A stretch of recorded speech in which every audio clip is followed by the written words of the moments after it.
días, hermanos y hermanas en Cristo. Estamos unidos a través de las ondas radiales de Radio María con este su programa, El Magisterio de la Iglesia. Yo soy el diácono Franco Foti de la Arquidiócesis de Chicago y me da mucho gusto estar con ustedes en esta ocasión. Y vamos a comenzar, como es costumbre, con la oración al Espíritu Santo. Ven, Espíritu Santo, llena los corazones de tus fieles, enciende en ellos el fuego de tu amor, envía tu Espíritu y serán creadas todas las cosas y renovarás la faz de la tierra. Oh Dios, que has instruido los corazones de tus fieles con la luz del Espíritu Santo, concédenos que sintamos rectamente con el mismo Espíritu y gocemos siempre de su divino consuelo. Todo esto lo pedimos por Cristo nuestro Señor. Amén. Muy bien, hermanos y hermanas, después de una pausa, estamos aquí de vuelta con su programa El Magisterio de la Iglesia. Este es un programa que se enfoca en documentos de la Iglesia, documentos del Vaticano, encíclicas papales, documentos publicados por conferencias episcopales. En realidad es todo lo que conforma, ¿no?, lo que se llama la autoridad magisterial de la Iglesia, ¿no?, que nos enseña la fe. Y hace tiempo que venimos hablando del documento de Puebla, que es el resultante de la reunión de los obispos de América Latina en el año 1979 en Puebla de Los Ángeles, México. Y en esa oportunidad se trataron varios temas. El principal es el tema de la evangelización, ¿no? Y este documento, como ya hemos dicho en otras oportunidades, consta de 5 partes. La primera parte trata sobre la visión pastoral de la realidad latinoamericana y consta de 4 capítulos. La segunda parte habla sobre el designio de Dios sobre la realidad de América Latina y consta de 2 capítulos. La tercera parte se titula La evangelización en la Iglesia de América Latina, comunión y participación, y consiste de 4 partes. La cuarta parte, titulada Iglesia Misionera al servicio de la evangelización en América Latina, que consiste de 4 capítulos. Y la última parte no tiene división en capítulos y se titula Bajo el dinamismo del espíritu, opciones pastorales. La última vez que tratamos este documento estábamos en la cuarta parte, en el capítulo segundo, titulado Opción preferencial por los jóvenes, y ahí es donde vamos a comenzar el análisis de este documento en el día de hoy. Y nuevamente les explico que a pesar de que este documento fue confeccionado en el año 1979 y que aparte fue un documento enfocado en América Latina, es muy bueno para nosotros, los latinos que vivimos en Estados Unidos y que hablamos español y que trajimos con nosotros la cultura hispana, conocer este documento porque nos puede servir mucho en nuestro caminar en la participación de la Iglesia en este país. Por supuesto, el Señor a través del sacramento del bautismo nos llama a ser embajadores de la fe, y así como vamos creciendo no solo físicamente, sino en sabiduría y en gracia de Dios, es bueno de que nos sirvamos de estos documentos que nos pueden eh, hacer mucho provecho en el desarrollo de esa misión de ser embajadores de Cristo. Así que por esa razón estamos tratando este documento. Es un documento muy extenso. Hemos estado ya varios meses con esto y hemos tenido interrupciones, ¿no? Porque a veces salen noticias importantes del Vaticano que me mueven a poner en pausa de alguna manera el tratamiento de este documento para tratar lo más nuevo, pero ahora que estamos en periodo de verano, prácticamente en periodo de vacaciones, ¿no?, donde es muy posible de que no haya nuevos documentos, volvemos al estudio de este documento de Puebla. Entonces vamos a comenzar, como les decía, con el capítulo 2 en la cuarta parte de este documento. Este capítulo se llama Opción preferencial por los jóvenes.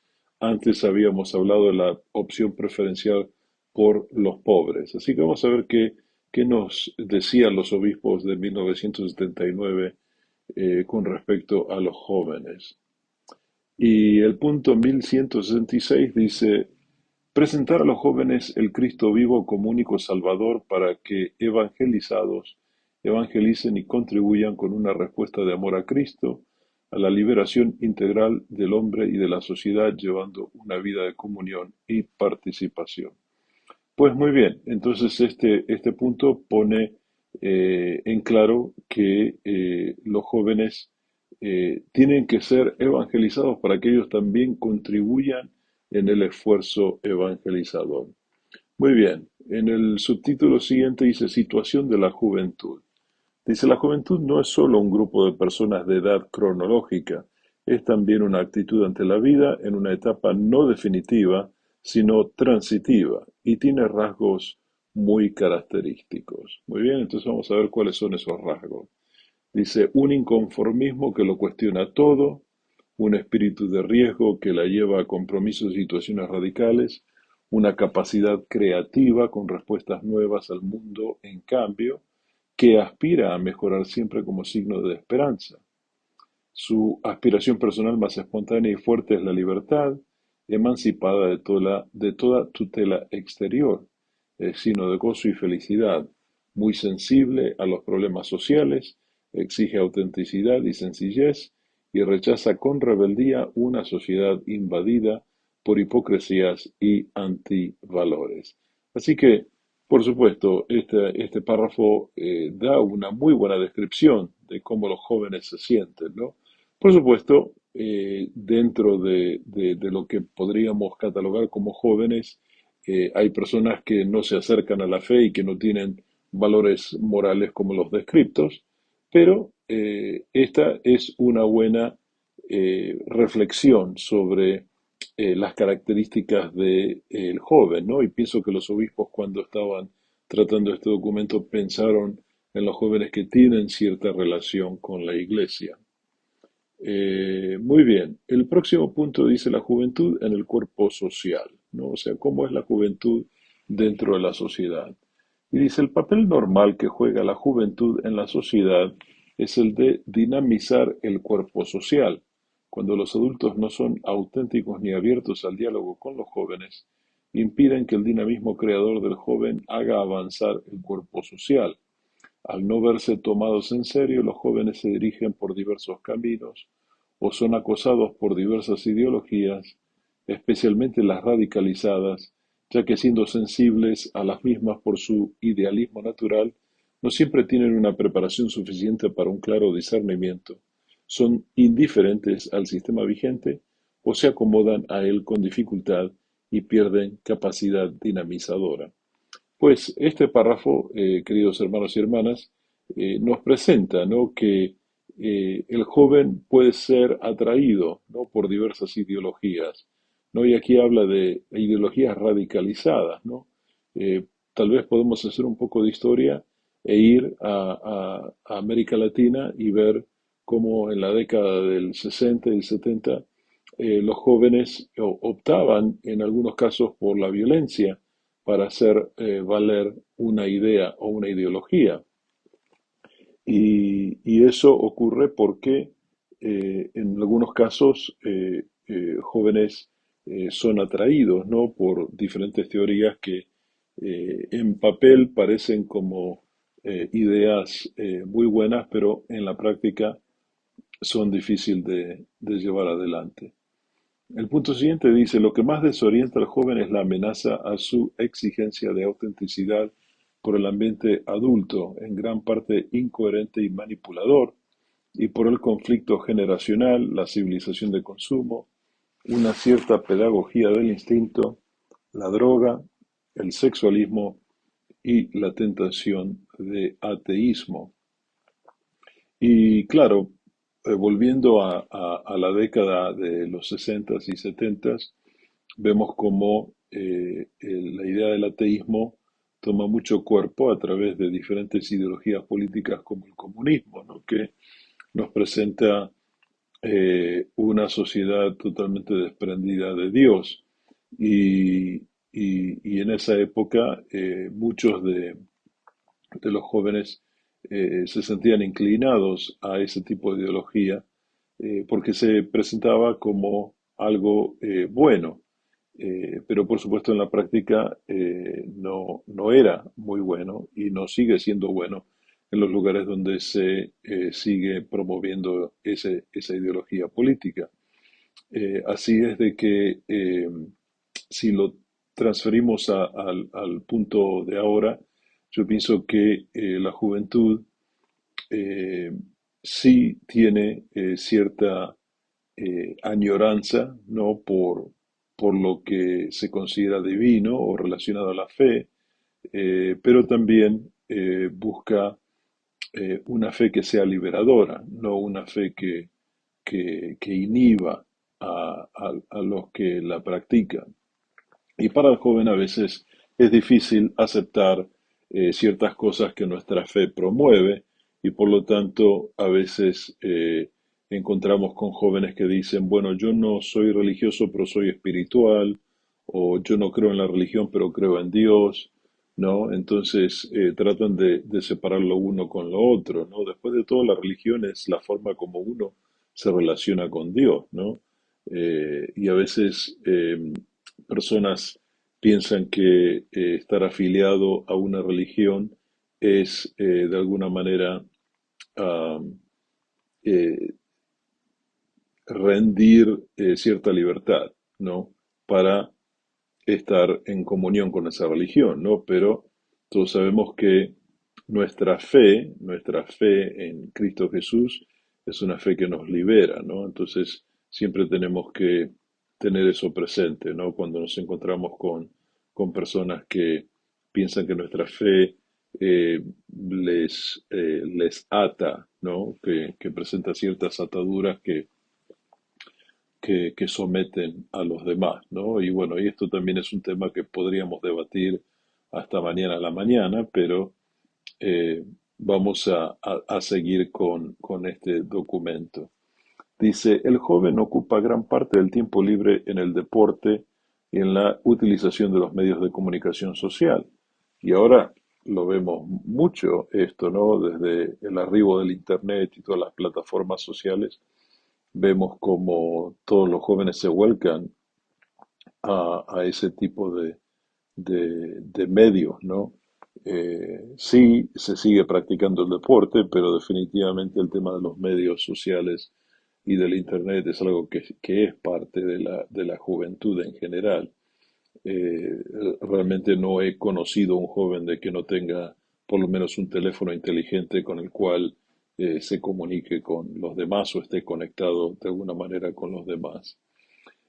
La familia, dice el documento, es el cuerpo social primario en el que se origina y educa la juventud. De su estabilidad, tipo de relaciones con la juventud, vivencia y apertura a sus valores depende en gran parte del fracaso o el éxito de la realización de esta juventud en la sociedad o en la iglesia.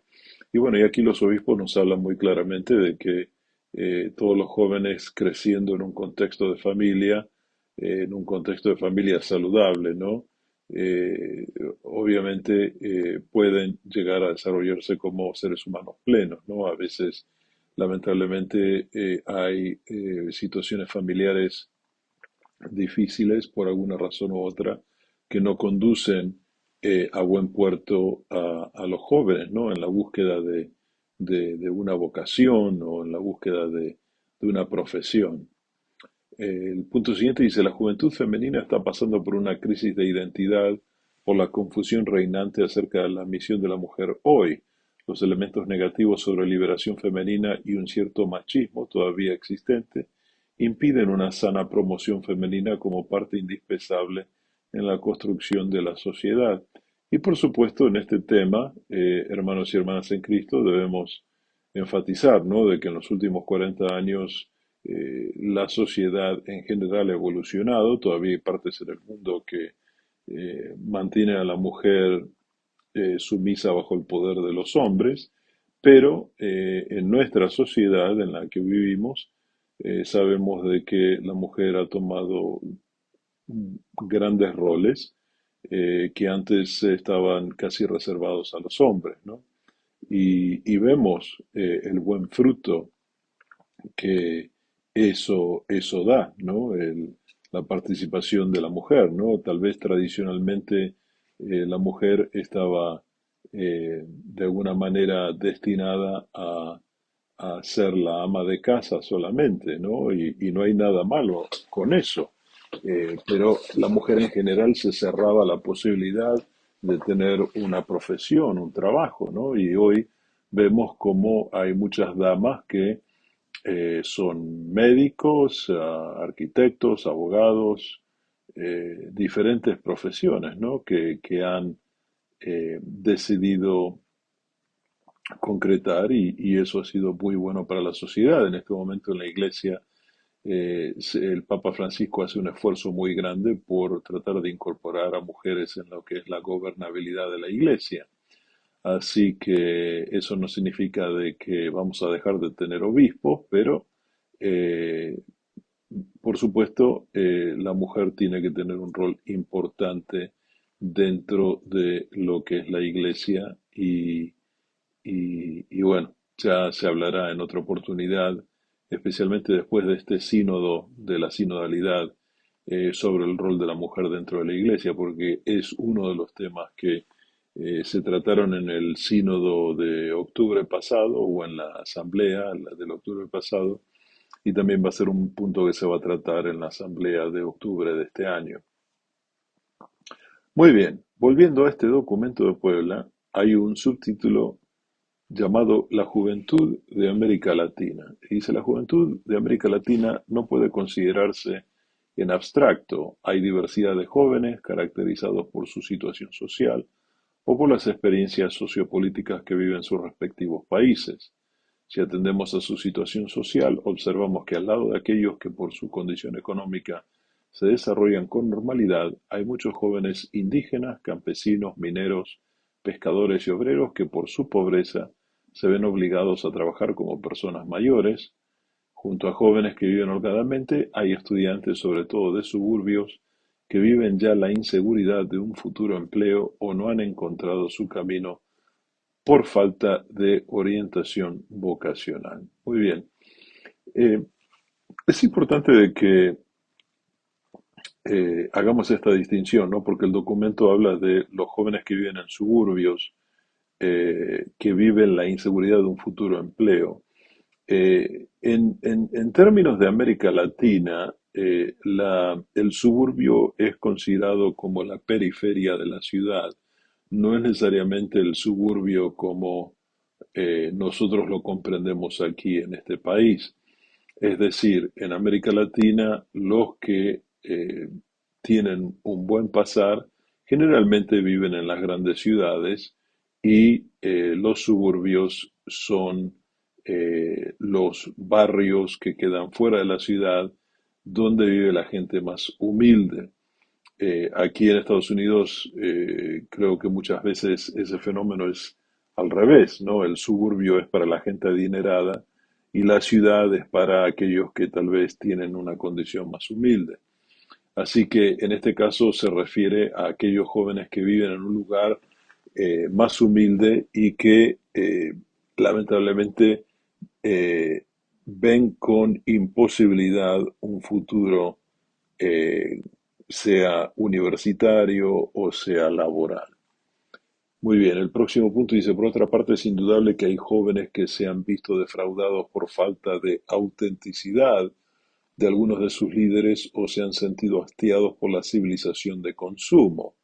Otros, en cambio, como respuesta a las múltiples formas de egoísmo, desean construir un mundo de paz, justicia y amor. Y finalmente comprobamos que no pocos han encontrado la alegría de la entrega de Cristo o de la entrega a Cristo, no obstante las variadas y duras exigencias de su cruz. Así que vemos aquí cómo los jóvenes no van de alguna manera reaccionando de acuerdo a cómo la sociedad los va condicionando. Muy bien, el próximo subtítulo se llama Los jóvenes y la iglesia y dice, la iglesia ve en la juventud una enorme fuerza renovadora, símbolo de la misma iglesia. Esto lo hace por vocación y no por táctica, ya que está llamada a constante renovación de sí misma. o sea, a un incesante rejuvenecimiento. El servicio a la juventud realizado con humildad debe hacer cambiar en la Iglesia cualquier actitud de desconfianza o de incoherencia hacia los jóvenes. Así que, hermanos y hermanas, este es un llamado a abrir los brazos bien grandes para recibir a los jóvenes en la Iglesia, el cuerpo místico de Cristo. Actualmente, sin embargo, los jóvenes ven a la Iglesia de diversas maneras. Unos la aman espontáneamente como ella es, sacramento de Cristo. Otros la cuestionan para que sea auténtica y no faltan los que buscan un Cristo vivo sin su cuerpo que es la Iglesia.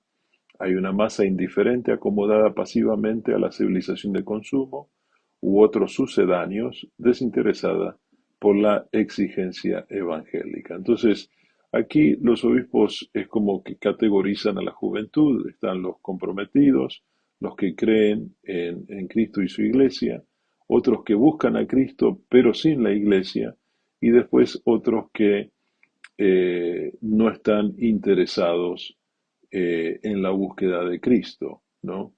Eh, Tal vez volvemos al tema anterior, ¿no? De personas que dicen que soy espiritual, pero no soy religioso, no sé, o no soy parte de una religión, pero creo en mi espiritualidad. Muy bien. El punto siguiente dice, existen jóvenes muy inquietos socialmente, pero reprimidos por los sistemas de gobierno. Estos buscan a la Iglesia como espacio de libertad para poder expresarse sin manipulaciones y poder protestar social y políticamente. Algunos, en cambio, pretenden utilizarla como instrumento de contestación. Finalmente, una minoría muy activa, influida por su ambiente o por ideologías materialistas y ateas, niega y combate el Evangelio. Entonces aquí también hay una categorización de los jóvenes en términos de cómo ellos de alguna manera expresan sus ideas, ¿no? Ideas eh, política, política social. Muy bien. El próximo párrafo dice, los jóvenes deseosos de realizarse en la iglesia pueden quedar defraudados cuando no hay una buena planificación y programación pastoral que responda a la realidad histórica que viven. Igualmente sienten la falta de asesores preparados, aunque no pocos grupos y movimientos juveniles se encuentran dichos asesores competentes y sacrificados. Entonces, por supuesto, dentro de la iglesia hay grupos de jóvenes y los grupos de jóvenes, por supuesto, están liderados por personas que en la mayoría de los casos son competentes, ¿no? Algunos necesitan más formación que otros, pero eh, los párrocos se preocupan, ¿no? Por tener una presencia juvenil en la iglesia con personas que sean competentes para ese rol de asesor. Muy bien. La próxima parte se llama criterios pastorales. Dice, queremos responder a la situación de la juventud con los tres criterios de verdad propuestos por el Papa Juan Pablo II. La verdad sobre Jesucristo, la verdad sobre la misión de la Iglesia y la verdad sobre el hombre o la verdad sobre el ser humano. Entonces, la verdad de Cristo, de la Iglesia y del ser humano. Dice, la juventud camina aún sin darse cuenta al encuentro de un Mesías, Cristo, quien camina hacia los jóvenes. Solo Él hace verdaderamente libre al joven. Este es el Cristo que debe ser presentado a los jóvenes como liberador integral, quien por el espíritu de las bienaventuranzas ofrece a todo joven la inserción en un proceso de conversión constante, comprende sus debilidades y le ofrece un encuentro muy personal con Él y la comunidad en los sacramentos de la reconciliación y la Eucaristía. El joven debe experimentar a Cristo como amigo personal que no falla nunca, camino de total realización. Con él y por la ley del amor camina al Padre común y a los hermanos, y así se siente verdaderamente feliz. Muy bien, este es un párrafo que viene muy cargado de interpretaciones, ¿no? Entonces habla de el joven que va al encuentro de Cristo, ese encuentro libera al joven y, y Cristo debe ser presentado a los jóvenes como utilizando el término, liberador integral. Entonces habla de las bienaventuranzas, de la reconciliación, de la Eucaristía y la necesidad de que el joven viva a Cristo como a un amigo personal que nunca falla. Esta es la manera como los obispos nos recomendaron en 1979 en cómo caminar junto con los jóvenes.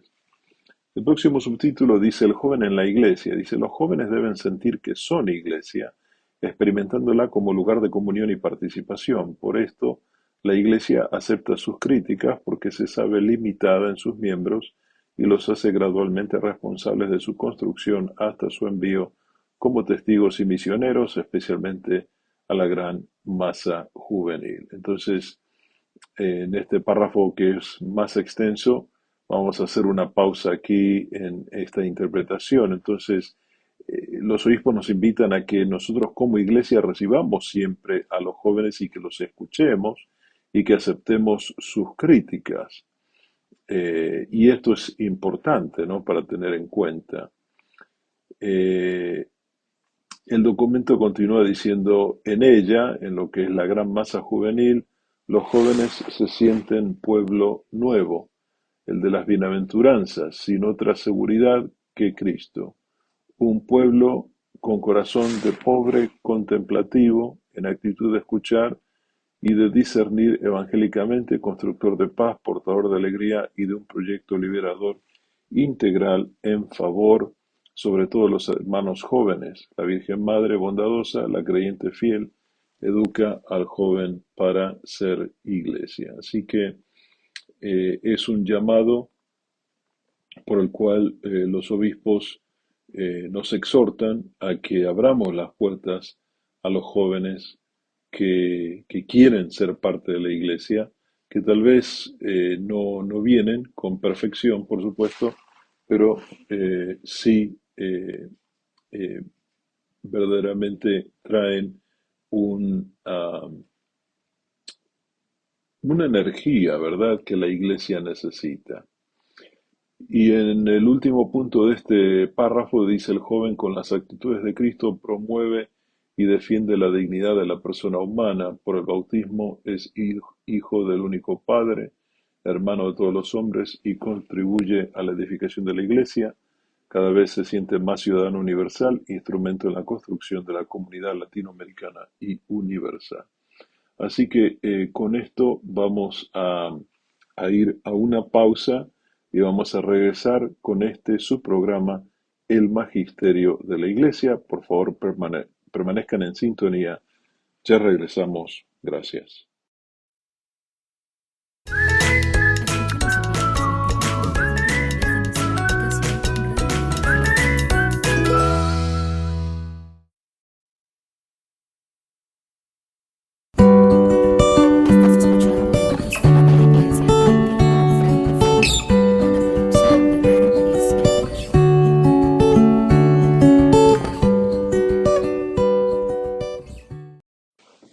Muchas gracias, hermanos y hermanas en Cristo. Estamos de vuelta con este su programa, El Magisterio de la Iglesia. Soy el diácono Franco Foti de la Arquidiócesis de Chicago y me da mucho gusto estar con ustedes durante esta hora. Y estábamos, antes de ir a la pausa, hablando sobre la opción preferencial por los jóvenes en el documento de Puebla. Y vamos a comenzar la parte donde los obispos nos hablan sobre las opciones pastorales. Dice: la Iglesia confía en los jóvenes, son para ella su esperanza. La Iglesia ve en la juventud de América Latina un verdadero potencial para el presente y el futuro de su evangelización, por ser verdadera dinamizadora del cuerpo social, especialmente del cuerpo eclesial. La Iglesia hace una opción preferencial por los jóvenes en orden a su misión evangelizadora en el continente. Por ello queremos ofrecer una línea pastoral global. Muy bien, entonces aquí los obispos ponen de manifiesto que la juventud o los jóvenes en general son importantes para la iglesia porque son el futuro de la iglesia.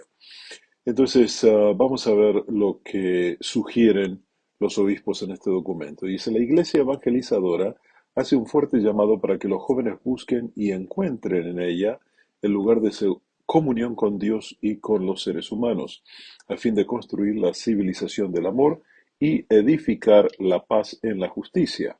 Los invita a que se comprometan eficazmente en una acción evangelizadora sin excluir a nadie y de acuerdo con la situación que viven y teniendo predilección por los más pobres. Entonces aquí está este párrafo que más o menos marca el camino, ¿no? Donde la iglesia siente que los jóvenes deben ser participantes de este proceso. La integración en la Iglesia, dicen los obispos, se canalizará especialmente a través de movimientos juveniles o comunidades que deben estar integradas en la pastoral de conjunto diocesana o nacional, con proyecciones a una integración latinoamericana. Esta integración se hará especialmente con la pastoral familiar, la pastoral de la Iglesia diocesana y parroquial, y la interrelación de los diversos movimientos de juventud o comunidades, considerando su situación social concreta, estudiantes de secundaria, universitarios, obreros, campesinos, que tienen condicionamientos propios y exigencias distintas frente al proceso evangelizador y que piden, por lo tanto, una pastoral específica. Entonces, aquí hay una recomendación muy importante sobre el trabajo de los jóvenes en función de una pastoral familiar, también una pastoral diocesana y parroquial, ¿no? Que los incluya y que haya relación con los diversos movimientos juveniles, ¿no? En muchas parroquias tenemos grupos de jóvenes que se dedican a diferentes temas, todos apuntando básicamente a lo mismo, que es la evangelización de otros jóvenes. Entonces, aquí los obispos nos presentan que esa integración de los jóvenes debe hacerse en un contexto familiar y también teniendo en cuenta los grupos a nivel parroquial y diocesano. Y después dicen, esta pastoral de movimientos y comunidades debe tener en cuenta a los jóvenes en una interrelación fecunda, en cuanto que los grupos deben ser fermento en el conjunto y deben propiciar una evangelización total. Se deberá preparar acogida y atención a los jóvenes que por diversos motivos deben emigrar temporal o definitivamente y que son víctimas de la soledad, la desubicación y la marginación. Así que es importante también tener en cuenta la situación en la que los jóvenes en particular se encuentran, ¿no? Y tratar de encontrarlos, ¿no? En ese lugar para ofrecer una evangelización efectiva. Y después los obispos hablan de formación y participación y dicen, la inserción en la Iglesia y la tarea de compromiso efectivo en la edificación de la nueva civilización del amor y de la paz es muy exigente y requiere profunda formación y participación responsable. Por lo tanto, la pastoral de juventud en la línea de la evangelización debe ser un verdadero proceso de educación en la fe que lleve a la propia conversión y a un compromiso evangelizador. Este es un tema importante, ¿no? Porque muchas veces nos encontramos con parroquias que sí tienen jóvenes que participan, pero que escapan un poco a lo que es la educación en la fe, ¿no? Aprender más sobre la fe. No, no muchos jóvenes se interesan sobre aprender cosas de la fe, piensan que cuando tomaron la comunión ya aprendieron todo lo que tenían que aprender, pero en realidad nuestra fe madura, así como nosotros maduramos física y mentalmente también. Así que es siempre importante una educación continua en la fe. Y entonces estos grupos que deben ser asesorados por personas que, que tienen más experiencia, deben atender a esta necesidad de aprender más de la fe, para que eso les ofrezca una base sólida para salir y evangelizar, ¿no? Porque a veces los jóvenes se quedan con el, el, el, el encanto de lo que es la evangelización, bueno, que es un sentimiento muy bonito, pero no se preocupan de lo que es la preparación para llegar a ese tema de evangelización. Los obispos continúan diciendo el fundamento de la educación será la presentación al joven del Cristo vivo, Dios y hombre, modelo de autenticidad, sencillez y fraternidad, único que salva liberando de todo pecado y sus consecuencias y compromete a la liberación activa de sus hermanos por medios no violentos. Entonces, aquí vienen, digamos, todas las facetas por las cuales la formación o la educación en la fe debe pasar.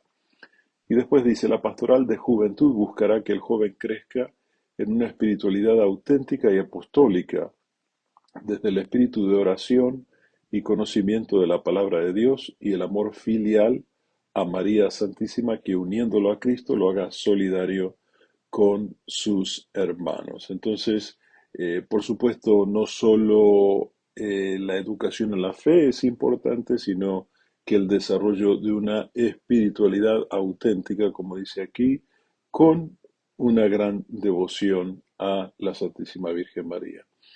La pastoral de juventud, dice el punto siguiente, ayudará también a formar a los jóvenes de un modo gradual para la acción sociopolítica y el cambio de estructuras de menos humanas en más humanas de acuerdo con la doctrina social de la Iglesia.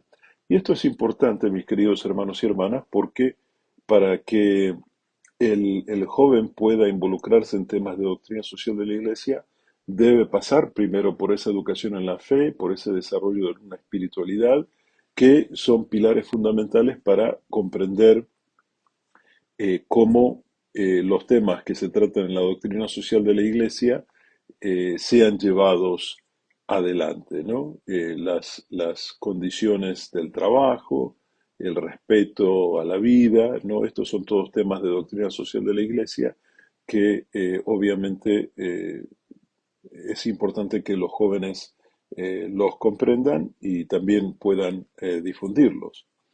El próximo punto dice, se formará en el joven un sentido crítico frente a los medios de comunicación social y a los contravalores culturales que trata de transmitirle las diversas ideologías, especialmente la liberal capitalista y la marxista, evitando así las manipulaciones. Claro, la educación del joven, o mejor dicho, la formación del joven, también tiene que contener esta información que le ayude al joven a resistir a tareas, perdón, a ideas, mejor dicho, que se exhiben como idealistas, pero que en realidad nos llevan a diferentes extremos, ¿no? De lo que es la idea de una sociedad.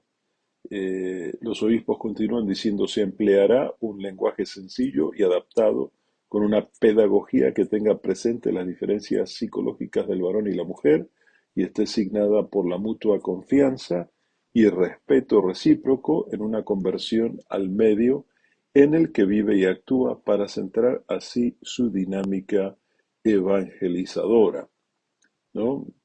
También es importante que la educación de los jóvenes, la formación de los jóvenes, se haga con un lenguaje que sea captado por los jóvenes, ¿no? No tiene que ser algo que se remonte a las alturas, ¿no? El punto siguiente dice, se estimulará la capacidad creadora de los jóvenes para que ellos mismos imaginen y encuentren los medios más diversos y aptos para hacer presente de una manera constructiva la misión que tienen en la sociedad y en la Iglesia. Para ello se les facilitará los medios y las áreas donde ejerzan su compromiso. Entre otros, se recomienda la presencia misionera de los jóvenes en lugares especialmente necesitados. Así que el- los obispos sugieren que, bueno, que después de esta formación o tal vez paralelamente con esta formación, también se estimule esa capacidad que tienen los jóvenes de crear, ¿no? De crear nuevos métodos, de crear nuevas ideas, nuevas formas de ayudar a aquellos que necesitan ayuda. Y se procurará dar a los jóvenes una buena orientación espiritual a fin de que puedan madurar su opción vocacional sea laical, religiosa o sacerdotal. Pues también es importante esto, ¿no? De que también el joven sea guiado en lo que significa buscar una vocación, ¿no? Vocación a una profesión, una vocación a la vida religiosa, una vocación a la familia. Entonces, por eso es importante que también se ofrezca ese tipo de guía a los jóvenes.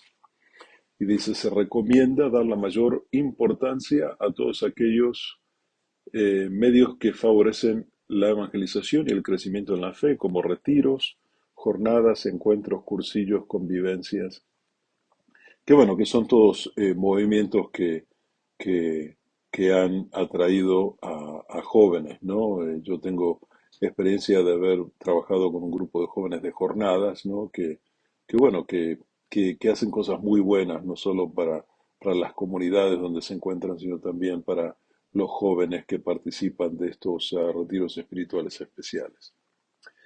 Los obispos dicen, como tiempo fuerte para la moderación en la fe que necesariamente lleva a un compromiso apostólico, hay que destacar la celebración consciente y activa del sacramento de la confirmación, precedida de una esmerada catequesis y siempre de acuerdo con las orientaciones de la Santa Sede y de las conferencias episcopales. Bueno, aquí los obispos ponen énfasis en la necesidad de que todos los jóvenes reciban el sacramento de la confirmación, pero que también comprendan de qué se trata el sacramento de la confirmación, ¿no? Para que ellos puedan salir y ser embajadores del Evangelio. Eh, También los obispos hablan de formar prioritariamente animadores juveniles calificados, que sean guías y amigos de la juventud, conservando su propia identidad y prestando ese servicio con madurez humana y cristiana. Por eso, no todos tenemos talento para trabajar con jóvenes, ¿no? Eh, Hay personas que tienen un don especial para trabajar con jóvenes, entonces cuando se identifiquen a esas personas, estas personas deben tener una formación adecuada para que puedan usar esos dones y así también llegar a los jóvenes. Y el último punto de este capítulo segundo dice, la pastoral juvenil será la pastoral de la alegría y de la esperanza que transmite el mensaje gozoso de la salvación a un mundo muchas veces triste, oprimido y desesperanzado en búsqueda de su liberación. Esto, mis queridos hermanos y hermanas, es la conclusión de este capítulo segundo que corona de alguna manera el tema de la opción preferencial por los jóvenes, reconociendo que la juventud trae una alegría especial a la iglesia y hay que saber aprovecharla. Pues muy bien, hemos llegado al final de este programa y vamos a concluir con la oración a San Miguel Arcángel. San Miguel Arcángel, defiéndonos en la batalla, sé tú nuestro amparo contra las perversidades y acechanzas del demonio, al cual te pedimos, oh Dios, que lo reprendas y lo mantengas bajo su imperio, y tú, príncipe de la milicia celestial, con el divino poder que Dios te ha concedido, arroja al infierno a Satanás y a los otros espíritus malignos que andan dispersos por el mundo buscando la protección de las almas. Amén. Y que la bendición de Dios Todopoderoso, Padre, Hijo y Espíritu Santo, descienda sobre ustedes y permanezca para siempre. Gracias por haberme acompañado en este su programa, El Magisterio de la Iglesia.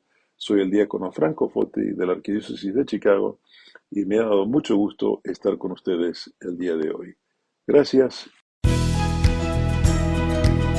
María agradece su amable sintonía a este su programa, Magisterio de la Iglesia.